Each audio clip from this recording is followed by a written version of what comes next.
Bonjour Marius et merci de m'avoir invité à votre émission.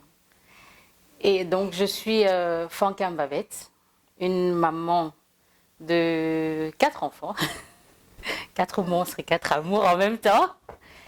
Et voilà, je suis éducatrice de profession et je vis à Londorzeel en Flandre. Voilà.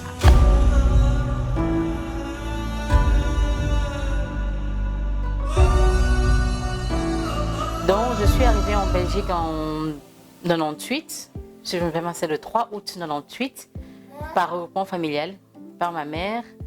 Et nous nous sommes installés directement à Bruxelles, où j'ai eu une première année très difficile, parce que d'abord je me trouvais avec des Blancs, des Arabes, chose que je voyais que très rarement au pays. Et donc, mais par la suite, j'ai pu m'adapter. Le parcours scolaire a été un peu compliqué parce que j'avais 150 idées en tête, mais le manque de confiance en moi faisait, je ne terminais jamais ce que j'ai commencé en fait. Donc je voulais faire avocate, assistante sociale, médecin, bref, tout ce qui est dans le social. Et puis voilà. Et pour finir, je suis tombée sur ce que je fais maintenant. Quand j'ai eu ma première fille, j'ai toujours voulu vivre en Flandre, ça déjà. Et quand j'ai eu ma première fille, en fait, pour moi, c'était une évidence, il faut aller en Flandre.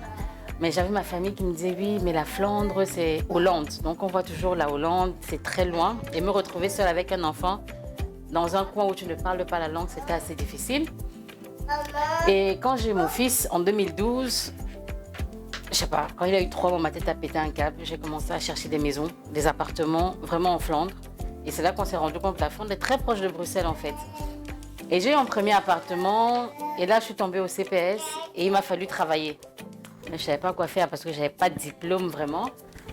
Et donc mon assistante m'a dit voilà, il y a un poste de femme de ménage, contrat de remplacement, 6 mois dans un centre pour personnes handicapées à As. Je me suis dit pourquoi pas.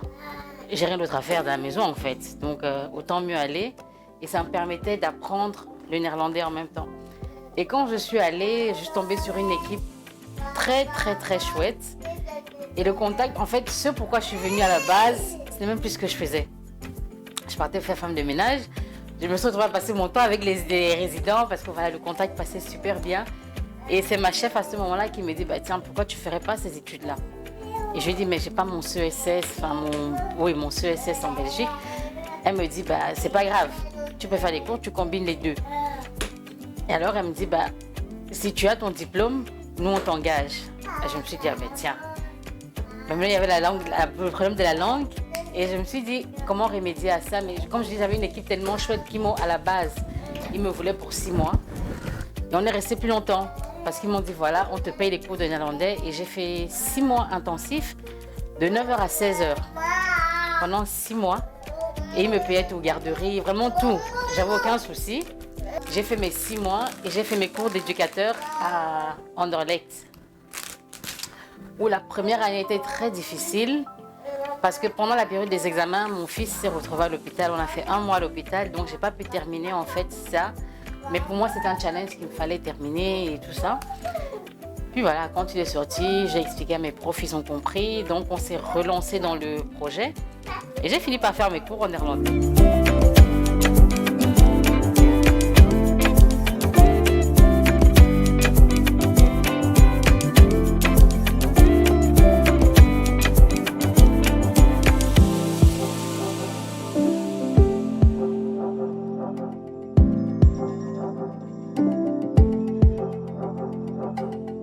J'ai réussi à faire ça et j'ai travaillé dans plusieurs sociétés, finalement, structures, mais la plupart du temps néerlandophone.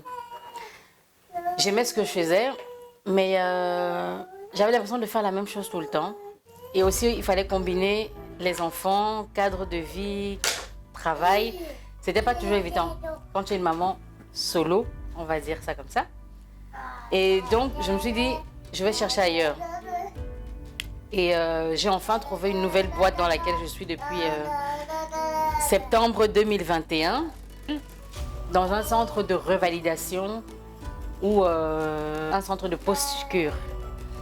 Donc c'est pour des personnes qui ont des addictions, tout ce qui est alcool, drogue, médicaments et tout.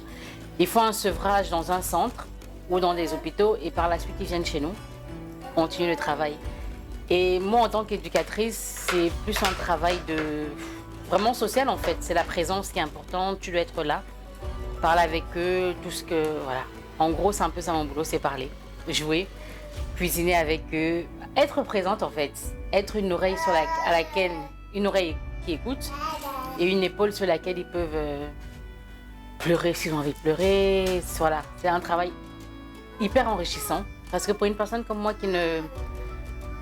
qui avait des préjugés concernant la drogue et tout, parce que quand tu vois la télé, on te dit désintoxication, tu vois les gens dans les asiles en train de se taper la tête.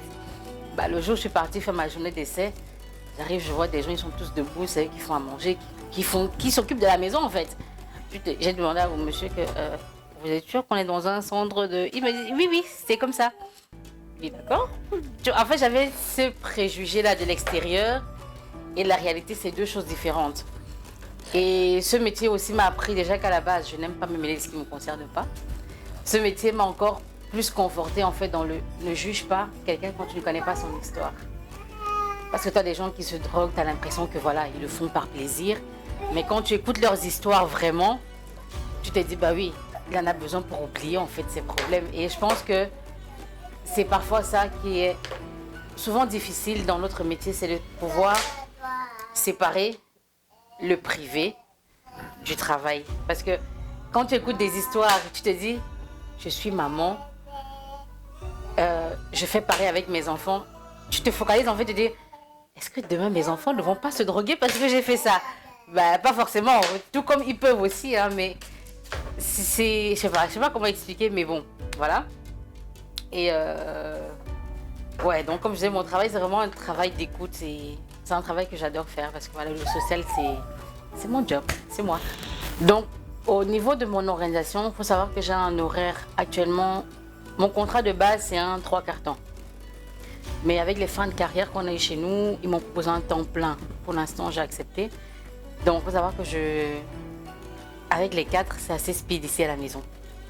Je me lève à 6 heures, je les prépare et on sort tous de la maison à 7 heures. Au plus tard, 7h10, je vais être sortie.